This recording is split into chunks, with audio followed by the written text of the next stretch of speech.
This is Callum Smiles for Vox Populi, and I am here in the United States of America to cover the 2024 election between Kamala Harris and Donald Trump. And I'm here in the nation's capital, Washington, D.C. Now, in both America and across the entire world, not many people know exactly how a presidential race is won. Many people think it comes down to the popular vote. Others think it comes down to the amount of states a certain candidate wins, when actually it's neither of those two. It all comes down to the Electoral College, and I'm here to explain what it is. So what is the Electoral College? Well, the Electoral College is made up of 538 electors spread around the 50 states plus DC, who ultimately decide who is going to be the next president of the United States.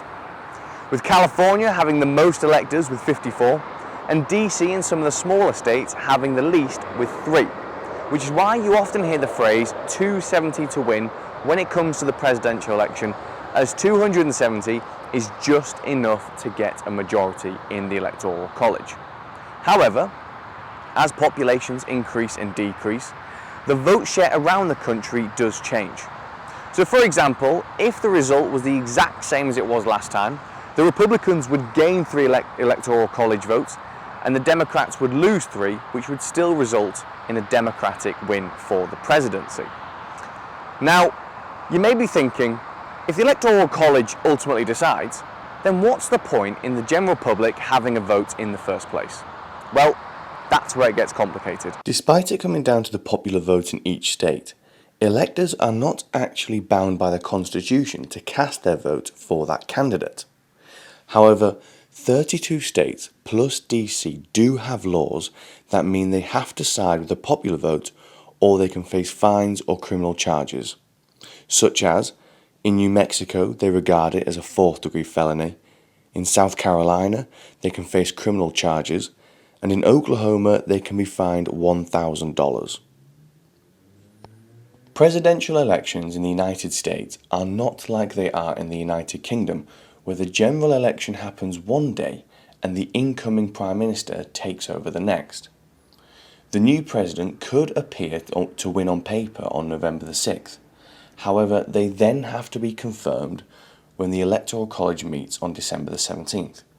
And then they don't officially start work until they have been sworn in January. So one problem with the 538 Electoral College vote system is that can be equally divided into a 269 all tie. So if that's the case, who decides the balance of power?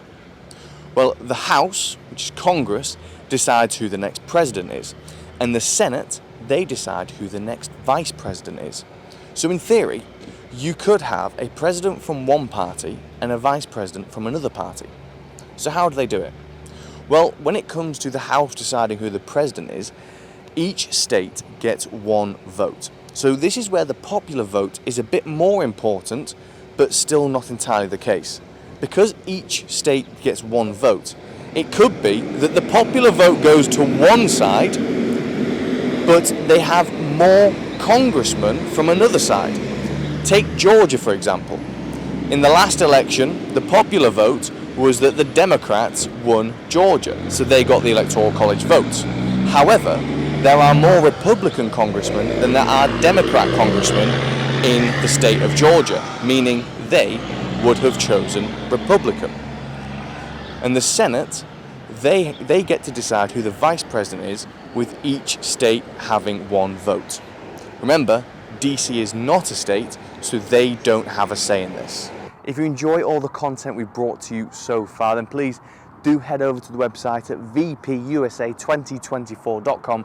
That's 2024 as the number, where you can look at all our other work, you can subscribe, and if you are feeling incredibly generous and you appreciate the honest, on-the-ground journalism and current affairs content, then you can help keep us running, as ultimately this is done with your funds. We're not like the mainstream media. We don't have Bill Gates lining our coffers with millions of dollars so we can push his agenda.